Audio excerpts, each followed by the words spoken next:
I am the world's strongest man. I am a marathon runner. I am a bodybuilder. I am an American football player. And through that, I have come across the 10 fitness myths that I want to debunk and tell you are an absolute sham of social media. Now stick around, because myth number 10 is probably the thing that is killing your gains the most. Now, without further ado, number 1 is specific warm-ups are crucial. This is way overpopularized, and everyone talks about the activation of this and activation of that and mobilization of this and that. There are 2 things that you need to do when you're warming up to be able to do your workout efficiently. Number 1, you need to be doing your actual working sets. Say you're doing squats, you need to be doing squats at a lighter weight for 3 to 4 sets. That's what the literature says is injury preventative. Number 2 is you need to raise your core body temperature. The guideline that I use is you must be sweating, at least in a light way, before you start any sort of heavy working set. Let's say it's summertime, you go into the gym, everything's feeling good, there's no injury, and you're squatting.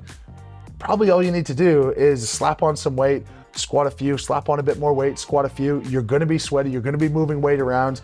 And if issues arise, you only address them afterwards, but you will never prevent every possible injury. So just get stuck in, don't overcomplicate your warm-up. Excuse me, GERD.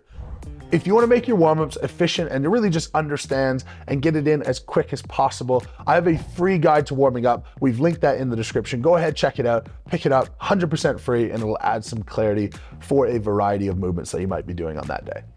Myth number 2 is X diet will make you healthier.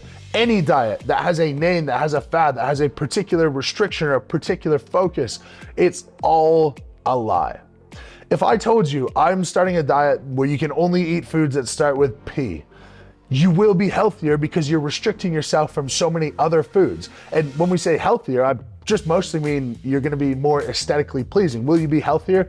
No, because you're restricting yourself from certain varieties of foods. In a Western world, we just need to focus on eating a general variety of foods, a variety of fruits and vegetables and meats and grains and legumes and everything to be able to get a good breadth of micronutrients and macronutrients. Any diet that purports to be any sort of miracle is lying to you. Point number 3 is that exercise helps you to lose weight. This is maybe the most controversial, but the literature again and again tells you that exercise is not helping you to lose weight. Reason being, we have calories in, calories out. There's a growing movement that that's not true. That is true. That is the only thing that we can go off when we're losing and gaining weight. We don't materialize energy to store from nothing. Now, in, calories out, we're of course going to increase calories out when we exercise. That is the function. We have the byproduct of movement, the byproduct of heat, the byproduct of sweating.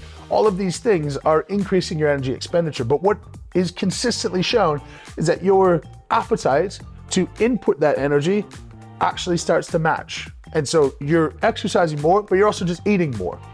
So the only way you're going to lose weight is by dieting. That being said, there are many independent variables that exercise benefits you from a health perspective. Most importantly, exercise is the only way for you to efficiently lose visceral fat, which is the fat that will kill you. It might not make you look better, but it will reduce fat around your organs and you will be able to live healthier and for longer. Of course, exercise is a component of a weight loss journey because you want to be healthier. If you want a bit more clarity on the nutrition and you want a program to go alongside so that you're losing weight and you're getting healthy, I have a PDF that is a weight loss guide. Both a guide giving you all the information you need and a program to run alongside. I've linked that in the description, so go ahead and check that out. Myth number 4, creatine is a gateway drug. This is just absolutely absurd. I remember I was 15, 16 years old. I started buying protein powder and I said, Mom, I think I want creatine. And my mom said, absolutely not. A couple of years later, I saw a guy throwing shot put. He was shredded, absolutely shredded. And I said to my girlfriend at the time, I just need you to know that if I took creatine too, like I would look exactly like that, but I'm just not, because it's just not, that's not who I am. This is not true. It's just absolute absurdity. Whey protein is #1 most researched supplement in the world. #2 is creatine. Now, creatine monohydrate, totally fine. Don't overcomplicate it with different forms of creatine. Creatine monohydrate is creatine itself is the energy source for the first 5 seconds of movement. That's it. Creatine has a phosphate molecule attached. Phosphate cracks off, becomes ATP. That is then used for energy, used for movement. That is all creatine is. There is no hormone, there is no extra secret pathway. Very safe, very simple. The only time you shouldn't take it is if you're having sensitive blood work done or if you're pregnant, because then your blood work is always sensitive and it throws off some markers in the blood that inappropriately say you're having a cardiovascular issue. But all doctors know if you're supplementing creatine that is a red herring. It's not true. But 99.9 times out of 100, creatine is not just recommended, I believe it's an absolute must for anyone who resistance trains to any extent. Myth number 5, the pros are doing something different. Whatever you determine pro to be, whether it's a basketball player, a strongman, a CrossFitter, the basis of what they're doing is working very hard and being very consistent. That's it. You add on some genetic gifts to it and you get to a really good spot. There are NBA players who are incredibly lazy and never go to the gym, but they are still NBA players because they have an incredible genetic gift. And this cannot be overlooked. Just the same, if you're struggling right now to deadlift 100 kilos and you're an adult male, give up your dream of winning World's Strongest Man and just focus on becoming the strongest version of yourself. Because personally, I won World's Strongest Man. When I first deadlifted, I was over 400 pounds. I deadlifted over 400 pounds. And that was just sort of my baseline. That was what I was genetically capable of without any training. This is very harmful to assume that there's some secret or some extra recovery or anything. The pros are doing much less complicated stuff than you think. And frankly, when they are doing complicated stuff and they're on their knees on a med ball, swinging a different med ball above their head, that is a joke. That is silly. It's not effective. It's just going for viral clickbait. It's some social media coach trying to be as cool and as obscure as possible. I'll sum this point up with the number one exercise when it comes to something like rotational sports is squats, because you get your power from the ground. And so if you see a baseball player winging around resistance bands and med balls, and just do normal stuff. Normal stuff will get you where you want to go, so long as you're interested, consistent, and you apply principles of progressive overload. Myth number 6, carbs are evil. Carbs are, 1, incredibly delicious and make me very happy. 2, they are the energy source for any exercise that lasts shorter than 3 minutes, and it's the primary energy source for any moderate to high intensity aerobic work. It's stored in our muscles as glycogen, and so if we're talking from an aesthetic point of view, you store carbohydrates in your muscle is bigger and you look better. In excess of carbohydrates is going to turn to fat, just like in excess of anything else. In excess of vegetables, in excess of fruit. It might be harder, sure, but carbohydrates in and of themselves are vital for normal human function. This leads me to tip number 7. Fat is evil. I should say myth number 7. Fat is not evil, okay? There's no evil when it comes to food. Carbohydrates are an energy source. Fat is an energy source. Fat helps your nails and your hair. It helps your skin. It helps you be healthy. It helps your joints.